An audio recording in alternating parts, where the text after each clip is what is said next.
Hai guys, welcome. Selamat datang ke channel ini. Kita akan sambung baca episod novel Sunan Cinta Nan Sakti, tajuk yang ke-8 dia ni. So kalau korang yang belum dengar lagi epilog, daripada epilog sampailah tajuk yang ke-7 korang tak dengar lagi, korang boleh tengok dalam channel video-video sebelum ni. So jangan lupa untuk subscribe untuk korang ikuti video yang akan datang, yang terbaru, dan jangan lupa untuk tekan button loceng. So setiap update video yang terbaru korang akan dapat. So mana setiap video terbaru akan ada chapter yang baru lah. So siapa yang menulis karya dia sendiri tapi tak tahu nak share kat mana, korang boleh hantar email kepada saya untuk saya bacakan dalam channel saya. Okay guys, kita teruskan baca untuk tajuk yang ke-8, novel Sunan Cinta Nan Sakti karya Ramli Awam Mursyid. Tajuk ke-8, di Aceh. Maka Wali Sufi pun merangkat kelupuk mata seraya menghela nafas panjang. Setiap udara yang terluar disertai dengan kalimah Alhamdulillah. Segala puji hanya layak untuk Allah. Kala ini orang tua itu sedang berpijak di pasir pantai dengan menghadapkan diri ke arah kiblat. Ini waktu telah hampir benar menjengah masa untuk bersolat. Membiarkan sekujur diri diusap bayu laut, menjadikan deburan ombak sekadar bunyi singgah menjadi halwa telinga. Baru sebentar tadi Wali Sufi menggunakan nalurinya untuk menghubungi anak asuhannya nun jauh menguju ke selatan. Wali Sufi melangoi. Terik matahari dilimbunkan oleh gumpalan awan di atas ubun-ubun kepala. Berfikiran lagi untuk merungkai segala kekusutan suasana yang kini kian menghambat Saifuddin. Alangkah perit anak asuhan itu menempuhi kendalanya. Wahal perjalanan hanyalah untuk mengantar anak kerabat Ungku Aminah pulang ke Pagaruyung. Namun demikian, rupanya pula hadangan yang mencetus aral. Sungguh tidak terjangka begitu besar halangan yang menimpa. Ya Allah, Ya Rabbi, menangkanlah anakku Saifuddin. Peliharalah anakku daripada sebala malapetaka, kecelakaan dan keburukan. Kuatkanlah imannya. Kurniakanlah anakku petunjuk, taufik dan hidayahmu. Wali Sufi mengumandangkan doa di dalam hati.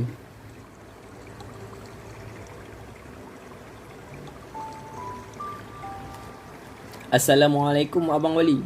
3 suara menegur Wali Sufi. Waalaikumsalam, sahut Wali Sufi. Assalamualaikum warahmatullahi wabarakatuh. 3 suara itu bersatu lagi. Waalaikumsalam warahmatullahi wabarakatuh. Wali Sufi menjawab dengan penuh susila.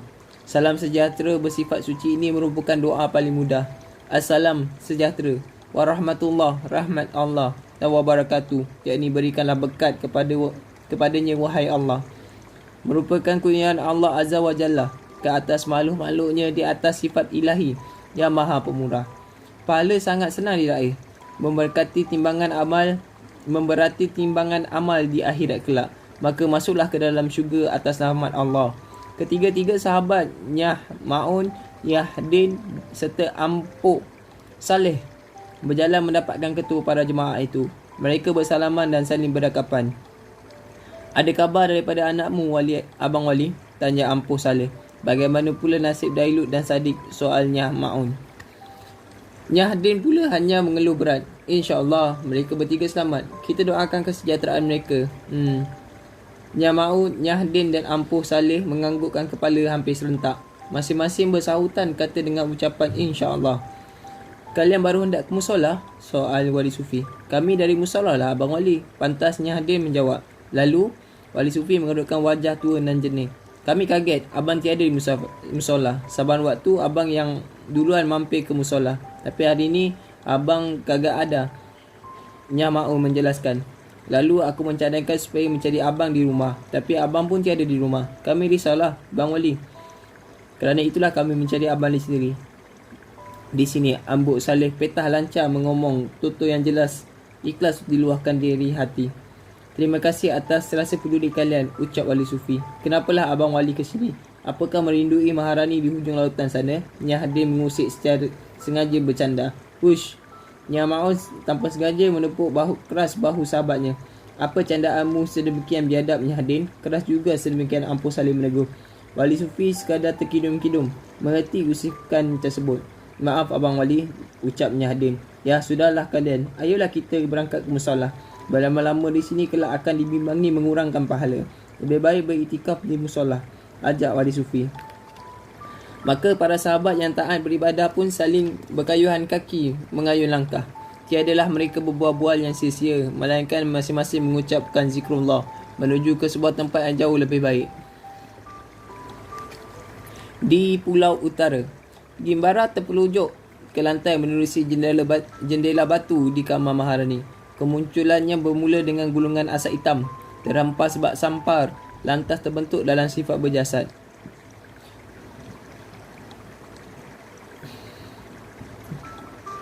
Makhluk terkutuk itu mengerang kesakitan. Lambat-lambat berkarih Gimbara bangkit seraya melutut, dengan kaki sebelah kanan telunjuk agak ke belakang. Kepalanya sengaja ditundukkan. Maharani kini sedang berdiri di hadapannya dengan segala kemungkaran yang terkesumat. Mujurlah topeng besi itu menyembunyikan wajah buruk sang pemerintah. Andai tidak, Gimbara akan dapat menyaksikan satu wajah yang lebih menakutkan dengan sifat kejam lagi pemengis. Ampun Maharani, sang pemerintah kerajaan yang sangat ampuh, gumam Gimbara. Sekujur tubuh terasa gemetaran, ketakutan terasa mulai menguasai. Bukankah telah beta perintahkan kepada hukuman anda menemui kegagalan? Teriak Maharani bak halilintar yang telah membelah awan. Terasa bergemuruh seluruh kamar ini. Tahut pula bertindak berhelah dengan bersembunyi di salah satu sudut yang suram kelam. Ampun aku wahai Maharani, sahut Gimbara. Selaju tanpa banyak berdalih-dalih kata berhelah, Maharani mengacuk makhluk itu menggunakan belita api. Menerusi kuasa sihirnya, maka menggelupurlah Gimbara ke piara-piara yang terasa tidak terperi peritnya. Setiap acutan meninggalkan bekas kudis kemerah-merahan yang berlindangan darah hitam, demikian ikatnya. Maharani langsung tidak bersifat simpati, mengacut makhluk suram itu tanpa belas kasihan, dipenjarakan dengan segala kemarahan. Gimbara meraung hingga terpelosok ke dinding, merungkai tergetar-getar. Ucapan ampun Maharani berulang-ulang kali terluar daripada mulutnya. Rupanya bentuk berubah-ubah mengikut keperitan akibat acutan itu. Segala keburukan terselah menerusi sifat asal kejadiannya. Beta akan pulangkan kau ke duniamu, marah Maharani. Aku sanggup. Gimbara bergetar suaranya. Jawapan itu ternyata amat memeranjatkan Maharani. Wahai selama ini makhluk suruhannya itu sesekali enggan kembali ke dunia kegelapan yang bersifat halus daripada mata kasar manusia. Maharani menelan semula bilati api menerusi telapak tangannya. Kedengaran rengusan bergaung-gaung tak kala mendekati Gimbara. Kau sanggup pulang ke tempat asalmu yang banyak celaka berbanding kebaikan di sana? Tanya Maharani. Perasaan ingin tahu terbuak bak gunung api Merapi. Benar Maharani, aku sanggup. Gimbara bersuara bergemetaran. Tega kau meninggalkan sang ratu di Sumatera? Maharani berdengus. Sang ratu amat mementingkan diri. Ampun Maharani, sepatutnya anak asuh Wali Sufi itu sudah maut. Tapi sang ratu tertangguh sehingga Gimbara gagal merungkapkan ayat-ayat sakti yang digumamkan Saifuddin terkala dalam kepayahan. Bukankah kau beta perintahkan untuk menjaga sang ratu? Sang ratu enggan mengikut kata. Ampun Maharani, jawab Gimbara. Apa menurutmu, sang ratu telah jatuh cinta pada anak asuhan Wali Sufi? Mungkin itulah sebabnya. Ampun Maharani, sahut Gimbara. Wajah buruk di sebalik topeng besi berselirat dengan kerutan. Kedengaran pernafasan Maharani merengus yang teramat berderas bunyinya. Sang pemerintah kerajaan Pulau Utara itu pun berkalih. Berjalan lambat-lambat menampakkan sebuah tempat duduk yang dihiasi dengan serba keindahan. Di situ, Maharani berlabuh punggung dengan segenap jubah kemegahan. Barang sejenak, wanita pemengis lagi kejam itu terpuduk. Cinta itu sangat mendukacitakan. Dia akan memastikan sang ratu berlangsung kawa. Sama ada bertindak sebagai pecinta ataupun yang dicintai, tidak sama sekali. Sang ratu melanggari perintah yang kusampaikan kepadanya atas titah Maharani. Diam kau, Gimbara, segar Maharani. Maka terpuruklah Gimbara dalam keperitan yang sedemikian sukar dilukiskan kesakitan yang baru dialami akibat acutan berlatih api Maharani. Yang jelas, acutan tersebut hampir-hampir melumpuhkannya di alam manusia yang bersifat duniawi ini. Maharani terus mendiamkan diri. Kemungkaran menyelubungi seluruh hati, membakar sekujur jiwa raga, mematikan walaupun sekelumit pun rasa belas dalam diri manusia. Bagaimanapun tiadalah keputusan terburu-buru yang terbentuk menerusi titah perintahnya. Ternyata Maharani tetap menyayangi sang ratu, si anak asuhannya itu. Cuma satu hal yang disedari, sang ratu mewarisi sifatnya. Hatta kedegilan dan yang paling menakutkan, rasa cinta itu sangat sukar dibendung-bendung. Cinta merupakan kesakitan pada sifat bentuknya. Cinta tidak terlihat namun dapat dirasai hingga mampu menyentuh hati yang paling keras sekalipun. Maharani mula berasa ketakutan, enggan membenarkan pewaris mengenali apa itu cinta. Kesaktian mampu menumpaskan apa-apa saja. Itu yang Maharani percaya, meyakini dengan seluruh pengabdian ke arah dunia kejahatan yang bersifat gelap. Pulanglah engkau kepada sang ratu, itu perintah dan wajib dipatuhi. Ampun Maharani, aku tidak mahu ke sana lagi, balas Gimbara. Kau tidak akan kuberi pilihan. Nyahlah kau, Gimbara, pekik Maharani. Segulung asap menggumpal Gimbara dan membawanya pergi. Di pucuk kubu Sumatera, Luna, si bangsa polik yang beta berada di atas pucuk tinggi sebatang pohon, tidak berhenti mengawasi ke bawah. Kala ini pandangannya mulai jernih semula. Daun-daun pelbagai warna hijau tua muda dibiasi kekuningan, seolah-olah mengatuk pandangannya sebentar tadi telah tersingkap semula. Maka terjunlah dia ke bawah. Kedua-dua sayapnya berkembang sepantasnya, terbang bak sang helang mengintai mangsa. Pada sebuah kawasan tanah lapang yang jelas terlihat telah tersingkat luas akibat dia tetap tebas, dia menyaksikan Ratna sang Ratu Sulaman bersama ketumbuhan tenteranya sedang berhimpun di hadapan sebuah pondok yang tidak berdinding. Tanpa berlengah, Luna terus bertindak. Anak panah diletakkan pada sebatang busur, lalu melakukan serangan mendadak. Berkali-kali tali busur ditarik dan dilepaskan. Anak-anak panah yang diukirkan nama suci Alif Lam Lam Ha pada setiap mata ketajaman menejah ke bawah bak hujan. Setiap anak panah mampu menembak seekor mangsa, makhluk kejahatan. Kadang-kala menembusi 2 ekor mangsa sekaligus yang menepati bahagian rengkungan. Anak panah tertembus antara satu sama lain. Keriuhan tercetus, tampak musuh bertempiaran mencari perlindungan, termasuklah Ratna sang Ratu Sulaman sendiri. Luna terbang merunduk dan melepaskan anak panah, merempuhi dedaun yang merimbun, sengaja menghijabkan dirinya daripada pandangan para sasaran yang ditembak mati. Kalau boleh hendak dihapuskan seluruhnya. Pada masa yang sama, anak mata yang kelihatan berkaca itu tercari-cari Saifuddin. Bagaimanapun gagal menjumpainya, meskipun dengan hanya sekilas pandang. Kedua-dua tangannya semakin ligat memetik busur. Kemahirannya memanah amat besar sekali. Tiada sebatang anak panah pun yang tersasar. Namun demikian, terjahan serangan itu gagal mengenai Ratna. Sang Ratu sangat bijak mengelak sehingga tembakan menepati berekor-ekor mangsa para durjananya tanpa sedikit pun melukainya. "Siapa kau? Muncullah!" Kedengaran suara Ratna terpekik melolong, mencabar. "Mana Saifuddin?" Luna membalas tanpa berhajat memperlihatkan dirinya. "Saifuddin sudah kubunuh," jerit Ratna. Sang Ratu tampak angkuh sekali. Luna mengetap bibir, terbang berlega, mata berkacanya ternampak Ratna. Sebatang anak panah dicapai, diletakkan di atas busur. Seraya menarik tali senjata sekuat hati. Selanjutnya melepaskan, angin pun terbelah. Anak panah menderasi aral. Sasaran tepat ke dada kiri Ratna. Dia sempat mengelak tapi gagal menghindari seluruhannya. Terkena peha.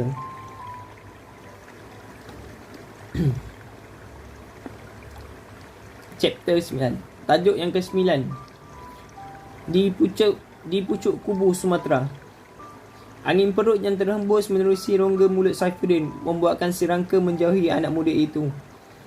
Putera si labu itu keluar dari tempat persembunyian orang Kenet. Maka tinggallah para pengawal berjaga di situ. Hatta si labu, si lamping dan si baga pun tidak kelihatan di tempat ini. Maka Dailut dan Sadik yang terikat dengan mulut disumbat hanya mampu bertawakal dan berdoa saja. Mereka tidak terungkah kaya lagi. Sesekali mereka terlelap dalam keadaan berdiri. Kepala terkulai bagaikan mati. Tak kala terjaga barang sejenak, tampak kedua-duanya terkejut. Barangkali dek hambatan mimpi yang mengganggu jiwa pemikiran. Banyak waktu sedar yang mereka berdua terarah pada Saifuddin yang telah terlentang umpama jenazah yang tidak berkafan. Cuma sesekali kelihatan bergerak ombak kecil di bahagian dada, menandakan anak asuhan Wali Sufi itu masih lagi betah bertahan dalam bernyawa biarpun kepayahan. Sementara ini, si Rangka duduk-duduk di bawah sebatang pohon rimbunan teduhannya. Anak orang kenit itu termenung panjang. Mulutnya kembali mengunyah buah pelapak berwarna kuning masak ranum. Lamunannya terlambung-lambung sehingga kehadiran si Bangga tidak disedari. Orang kenit berhidung besar itu antara segelintir yang bijaksana di kalangan perbangsaan mereka. Perlahan-perlahan, si Bangga mendekati lantas terbatuk. Si Rangka terkejut. Sisa buah pelapak berjabet di bibir. Mulutnya terlopong. "Apa yang kau fikirkan, si Rangka?" tanya si Bangga. Si Bangga meletakkan kedua-dua tangannya ke belakang, sekaligus memperlihatkan dirinya secara semula jadi, merupakan si bijaksana yang gemar berkeras berfikir. Tidak apalah, si Rangka mengalih. "Kau menyukai anak manusia itu, kan?" teka si Bangka. "Kita juga manusia lah," tingkah si Bangka. "Mereka memanggil kita orang kenit, si Rangka. Jelasnya manusia membuat perbezaan secara tidak adil kerana rupa bentuk kita yang dianggap ganjil." Si Bangga berhujah memperkukuhkan apa yang dipertegakkan dalam pertuturannya. "Ya, benar. Kerana itulah kita menjauhi manusia." Si Rangka mengakui hakikat itu. "Maka hati-hatilah sama manusia," tegur si Bangka. "Tapi manusia yang satu itu beza," sanggah si Rangka. "Apa yang beza, si Rangka?" si Bangga bertanya. "Tidak tahu." Si Rangka merengus kencang. Si Bangga merenung rupa si Rangka yang tampak bingung. "Sebenarnya aku juga turut menghidup bau kebaikan padanya," si Bangga mengakui. "Atu ya, nah kan?" Si Rangka melonjak. "Nasihatku cuma satu, berwaspadalah dalam siaga." Si Bangga menampak pergi. Si Rangka kelihatan sungguh ceria. Si Bangga berhenti dan melangoikan kepala. Siru hidungnya berbunyi-bunyi. Orang kenit terhidu sesuatu yang sungguh memualkan. Kemudian dia berkali ke belakang, sekadar menoleh pada si Rangka. "Usah dibuang sebarang sisaan buah pelapak itu, si Rangka. Aku bimbang dijadikan jejak manusia jahat. Aku risau mereka mengetahui tempat pemukiman kita ini. Mengerti kau?" Si Bangga cukup tegas ketika menegakkan peraturan. "Baik, akan kukuburkan sisa buah pelapak ini." Si Rangka terangguk-angguk.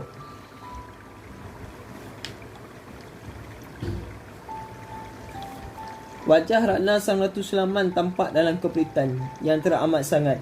Sebilah anak panah tertusuk ke pahanya. Dia terlimpang di lantai pondok tidak berdinding, mengeret dirinya sendiri dengan kesusah payah. Di situ Ratna menarik nafas. Bisa sakit di pahanya terasa menjalar sampai ke urat jantung. Setelah sekian lama dia tidak pernah tersakiti sebarang senjata. Tapi hari yang malang ini dia tertumpas. Ratna cemas menyaksikan banyak tenteranya mati bergelimpangan. Kembali menjadi asal-usul sebelumnya, iaitu mondok dan tikus.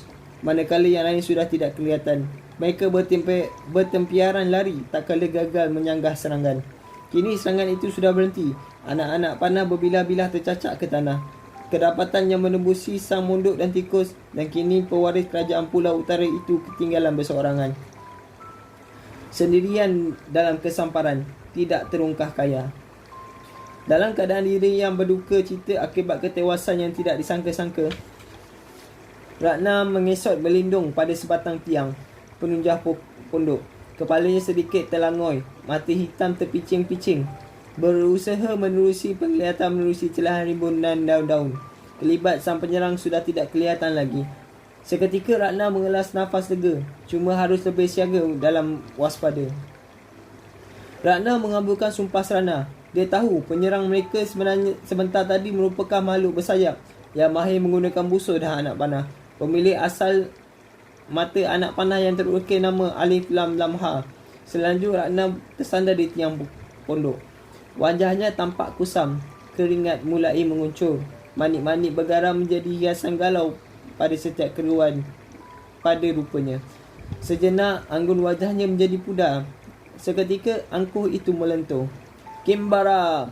Ratna menyerit-nyaring, mencari-cari sang saka yang sering mendampinginya. Namun malang sesekali Ia tidak mengetahui bahawa makhluk dunia kegelapan dipanggil Gimbara itu bakal diwarisi kelak apabila Maharani sudah tidak bernyawa lagi. Bukan hanya mewarisi sebuah kerajaan yang mempunyai jajahan talukan yang luas, malah turut mewarisi sebuah kejahatan antara yang paling kejam di muka bumi ini. Gimbara itu bakal mendampinginya sampai bila-bila. Gimbara adalah sang saka. Keparat kau Gimbara, Ratna terbaring lagi ke lantai pondok. Anak panah di pahanya masih belum dicabut. Ratna bernafas seolah-olah sedang berlangsungkawa. Rasa kecewa akibat ketewasan itu membuatkan sekujur dirinya galau. Perlahan suaranya berubah sarut, seperti tertelan semula ke dalam lengkungan. Ratna berubah lemah. Seluruh urat darah menjadi kecut. Rasa cemas berbuah di anak perut. Lambat-lambat pelupuk mata terkatuk terbuka. Berulang-ulang kali pernafasan menjadi sangat perlahan. Akhirnya kelopak mata pun terpejam rapat.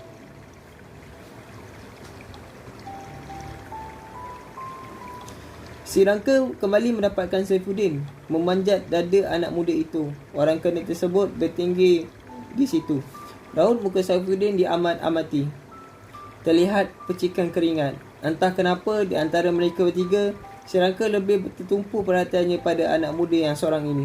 Si Rangka tidak mempunyai satu jawapan yang benar-benar tepat. Cuma aura Saifuddin sangat dekat pada jiwanya. Kebaikannya umpama wap yang membangkitkan semangat. Dan tidak semenang-menang mulut Saifuddin bergerak lagi. Si Rangka tersenyum kelat. Pelupuk mata terpejam rapat sedangkan mulut terus berkata-kata. Lantas si Rangka pun merundukkan kepala, mendekatkan cuping telinga ke mulut Saifuddin, hendak mengamati butiran tutur yang terluah secara berbisik itu. Bukan lagi satu pertuturan yang sukar dia mengertikan dalam bahasa yang tidak fahami. Tapi kali ini si Rangka amat memahami dengan baik. Assalamualaikum, hamba Allah yang baik budi. Si Rangka membulatkan biji mata. Memahami tapi tidak mengerti sepenuhnya. Cuping telinga terasa mengembang. Bibirnya terjuil, kepalanya terangkat. Turunlah dari dadaku, aku suka sekali bernafas, pinta Saifuddin. Si Rangka enggan berganjak biarpun kali ini sungguh memahami butiran kata. Tidak sewenang-wenang kelopak mata Saifuddin terbuka mendadak, sekaligus memperlihatkan sinar mata yang tampak berkaca, seakan lumpuh sekujur dasar. Dari celah pelepuk mata mengalirlah air jernih, bukan tangisan tapi rasa kepayahan bernafas. Dek terperanjat, Si Rangka terguring ke bawah, tergelongsor dari dada Saifuddin. Tubuh yang kenit terhempas selaju terlentang. Maka lekas-lekaslah dia bangkit berdiri. Kepala Saifuddin bergerak menoleh ke arahnya bersama seulas senyuman yang kelat. Wajah anak asuhan Wali Sufi tampak kembali bernyawa semula. Terima kasih. Semoga Allah mengurniakan kebaikan untukmu, untuk orang tuamu, untuk seluruh marga mukim ini, ucap Saifuddin. Si Rangka tercengang. Dia masih berani-berani takut, masih mengingati pesanan si Bangga supaya berhati-hati, hatta sentiasa siaga waspada. Cepat-cepat Si Rangka mencapai senjatanya sendiri yang diperbuat pada dari batu yang telah diruncingkan di bahagian hujung. Dijadikan sebilah badik bersimpul akar tanah di bahagian pemegang. Senjata itu dihunuskan ke hadapan, namun teragak-agak. Bimbang kalau Saifuddin menyerangnya secara mendadak. Wahai segenap hati yang mengatakan bahawa anak muda itu merupakan seorang manusia yang sungguh baik hati. Cuma ragu-ragu dan curiga itu masih keras menguasai keyakinannya tentang hal itu. Perbuatannya pun tidak melanggar batas-batas peradaban orang Kening. Terima kasih kerana menyelamatkan kita, ucap Saifuddin. Suaranya sarut. Si Lamping, si Bangga yang menyelamatkanmu, bukan aku. Si Rangka tergeleng-geleng. Jujur dalam penjelasan. Dia cuma kuat makan, bukan orang Kening yang gilakan pujian. Hatta terkadang tidak berasa dirinya pewaris kepimpinan ayahnya si Labu. Ya, ucapkan terima kasih kita pada mereka. Tersungging senyum kelak di bibir. Baik, Si Rangka terangguk. Para pengawal yang lengkap bersenjata mulai berkerumunan di situ. Pergilah kalian semua. Orang ini biarlah aku saja yang menguruskannya. Si Rangka memerintah dengan tegas. Para pengawal ragu-ragu hendak mematuhinya. Pergi kalian semua, Si Rangka berteriak, mengacung-ngacung senjatanya. Maka para pengawal pun kembali ke tempat kawalan masing-masing. Terima kasih kerana mempercayai kita, kata Saifuddin lagi dengan berhemat. Sekadar memberi isyarat dengan menganggukkan kepala. Dari sebuah pelantar baru, si Labu yang ditemani si Lampin dan si Bangga sedang asyik memerhatikan perilaku si Rangka yang sedang berhadapan dengan Saifuddin. Pada awalnya, ketika Saifuddin terjaga beberapa detik dan lalu, si Labu berasa bergerusuh perasaannya, hendak ditepar ke bawah demi untuk menyelamatkan puteranya si Rangka. Namun lekas ditegah oleh si Bangga. Si Lamping pun turut bersetuju dengan saranan itu. Dan kini si Labu masih belum tenteram hati sepenuhnya. Dua orang kenit yang bijaksana itu tidak henti-henti membujuknya supaya bersabar. Inilah waktu yang tepat untuk menyaksikan kehebatan si Rangka mengendalikan satu kecelaruan berkenaan dengan dirinya, yang selama ini lebih mementingkan makan dan minum semata-mata berbanding memperkukuhkan jati diri sebagai seorang pewaris pemukiman ini. Orang itu tidak berbahaya, bujuk si Bangga. Kalian yakin amat? Si Labu masih curiga. Aku mendengar suara kebaikan orang itu, sahut si Lamping yang bertelinga besar. Aku mengidu kebaikan pada bau orang itu, tambah si Bangga. Baik, aku percaya. Jika sesuatu yang buruk menimpa si Rangka, mati kalian. Hush, suaranya jangan keras-keras, tingkah si Lamping. Nanti disedari si Rangka pula, sokong si Bangga. Si Labu menganggukkan kepala. Mukanya masam mencuka. Pemerhatian mereka masih tidak lepas ke arah si Rangka dan Saifuddin. Kelihatan kedua-duanya sedang berbual-bual. Tidak serancak mana. Cuma si Rangka kelihatan sangat berhati-hati. Manakala Saifuddin tampak lemah. Tak kala bersuara diselangi dengan berdehem. Dan sesekali terbatuk keras. Namun tidak pula kelihatan Saifuddin cuba melepaskan diri. Atau membujuk si Rangka supaya melepaskan tampatan pada dirinya. Anak manjamu semakin beransur dewasa, si Labu, puji si Bangga. Aku yakin si Rangka akan menjadi pemimpin agung kelak, bujuk si Lamping. Mudah-mudahan si Labu mengharapkan kata-kata mereka menjadi kenyataan. Pemerhatian mereka terus-menerus ke arah pada si Rangka dan Saifuddin. Okay guys, tamat untuk chapter yang ke-8 dan 9.